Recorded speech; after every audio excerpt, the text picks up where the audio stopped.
What's up everybody, Mike the Oldest Goalie here. If you're new to the channel, my name is Mike and I just said that.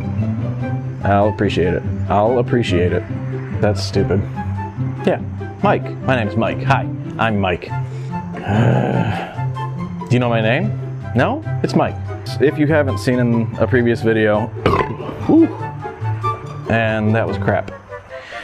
Anyways, let's try this again. Hey everybody. I had a tough time finding a skate this past week. A lot of the fall leagues started, so there weren't any drop-in times that were in the evenings. So decided to give you guys kind of a progress report before I start my actual league games coming up. So super excited about it. But thinking back to where I was at about 5 or 6 months ago, I feel like I've come quite a long way, and I don't think I could have done that without the support from everybody. Anybody who's commented, made suggestions, and really just motivated me to keep going.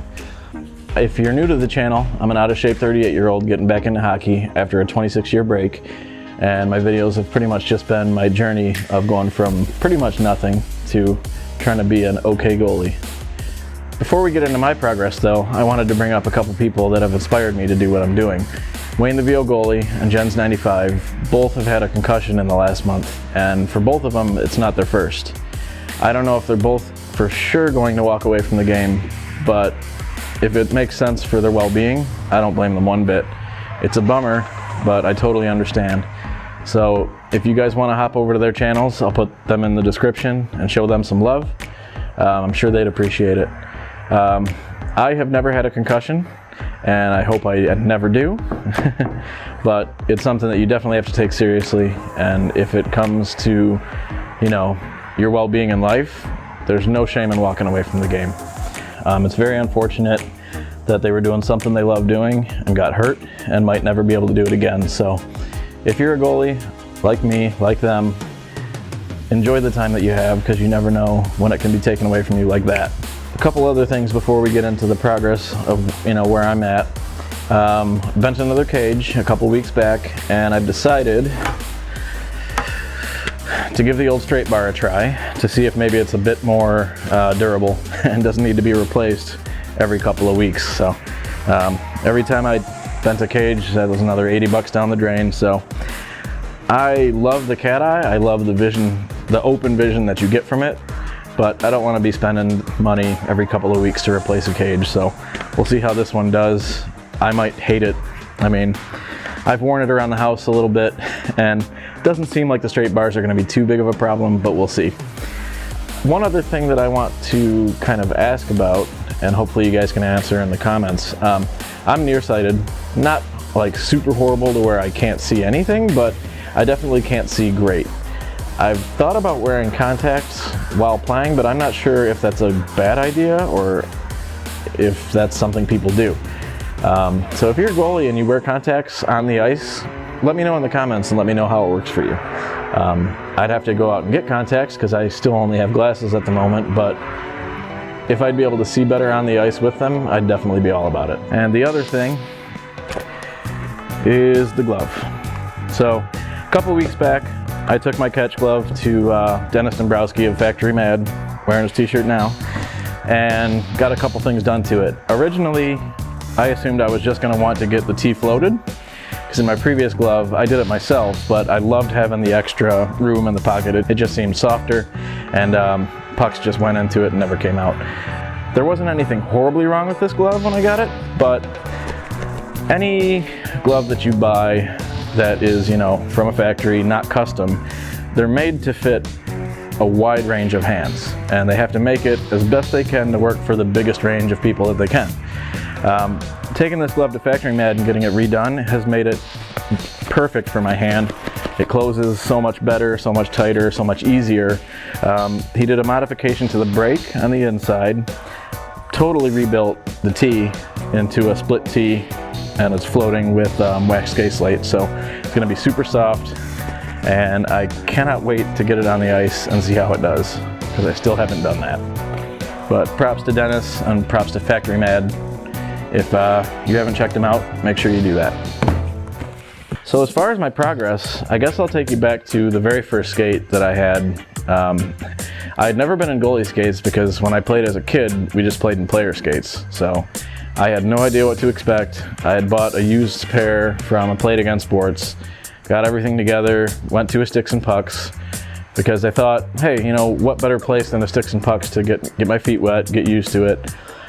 And I had a couple of friends advise me, like, you should just step right into drop-in because it's totally different. You're in a game situation and that's where you want to get used to things. I didn't feel confident enough, so I thought, you know, I'll go to a Sticks and Pucks and see how it goes. Looking back now, the problem with that is at a drop-in, there's a lot of shooters, but there's one puck. At a Sticks and Pucks, pucks plural, everybody's got a puck, and not everybody waits till you're set. They're just there to shoot. They don't, not to say that people don't care, but it was a lot harder. It was just shot after shot after shot, and when you're out of shape, just getting into it, it's not the best thing in the world. I showed up on a Saturday night, hadn't ever been on Goalie skates before, and the skates that I had were just bought used from Play It Again. All the gear that I had to start was used just to see if I could still play. And I get out there, get in the crease, and I literally cannot move. I'm pretty much a pylon stuck in one spot, and if I tried to move, the first couple of saves that I tried to make, I wound up on my butt. You guys would have loved if I'd recorded it, because it sure would have been funny. The reason behind that is the skates that I had picked up, I was told when I got them looked at, the profile was basically non-existent. It was 100% flat for about 80% of the blade. So I had no mobility. But I remember sitting there thinking, while standing, thinking, did I just make a huge mistake? I don't know if I can do this. Like, these pucks are whizzing by me. I feel like I can't move. I didn't know what to do. I'm actually really surprised that I even got back on the ice again because it was that tough. I don't think I even stayed for the whole skate. I wound up leaving and I was totally disheartened. Didn't think I could do it. But a week or two later, I ended up going to a drop-in, built up the courage, and at that skate I had a great time. I don't think I did all that well, but I had fun. I'd gotten the skates addressed, I'd gotten a good profile put on them to where I could actually move. And that night I met a guy who was in it's called the Dinner Club. It's an adult developmental league at the local rink. And he had mentioned that they were down to one goalie. They only had 4 weeks left, but that, you know, I should come out and skate. And I'm very, very glad that I took his advice and showed up, because that was a great place to start and to start to really get used to being in the crease and, you know, just the game of hockey. After the league was over, which I got into it for the last 4 weeks, it pretty much was just drop-ins every week. And I could do them once a week. That was about the most I could do with working full-time, with a family, with a wife who works full-time. So free time is definitely hard to find. Aside from that, if you don't know, I've also found a goalie coach. I've had 2 lessons with them so far, but they've been very helpful. And not only in the lessons, but stuff to work on during a warm-up, stuff to work on while the puck's at the other end. So some of the things that I would struggle with initially definitely was mobility. Being able to get my body to do what my mind knew it needed to. Positioning, angles, where to be.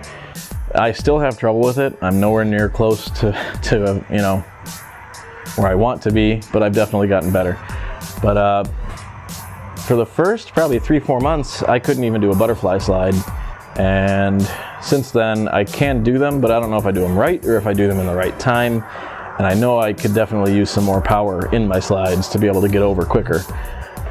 As far as tweaks to the equipment, I thank a lot of you guys for giving me suggestions. I had the problem of landing on the face of my pads, loosened up the straps quite a bit, and that's pretty much gone away. It's very rare that I wind up on the face of my pads. It's usually my own fault, not the equipment's. So other than that, the hands, I feel like I do a really good job with my glove and blocker when I've got them in my peripheral vision so that I can see a shot coming and I can still see my glove and I can adjust position like that. The times that I'm getting beat are when I've got my hands down to my side and I can't see them, see a shot coming in, have to find my glove first, find the shot again, and then adjust. So when I remember to keep my hands up and out, it actually seems to work a little bit better. Keeping my stick on the ice, closing up the 5-hole fast, gotten better, but I still have a lot of work to do there. Stick handling is still pretty funny. Stick handling is definitely still a challenge for me. I hope that the more I get used to my glove, the better I'll be able to actually grip the stick. I want to start trying out the Turco grip, pulling it overhand, but still haven't really played with that much. I've still had so many other things to do on my list of things to work on that I really haven't put any time in, so I'm hoping that the more I play, the more I'll get a chance to work on that. Definitely in a game, I want to be competent in being able to get the puck to one of my players and not give it right up to somebody in front of the net that I'm not in front of. I'm just ready to play. I'm ready to get into this league, and I want to say it's a 26 game season, so you can look forward to some games coming your way with like a ref and a whistle and a score. So I'm super excited. I'm super pumped to take you guys along this journey. I appreciate every one of you guys that has, watched any of my videos, commented, subscribed, liked, all of it. Just, I don't think I'd be doing it without your guys' support. So really appreciate it. And I hope to bring you guys some more entertaining videos. So thank you guys again for watching, and I will see you next week. Can't really think of anything else to say.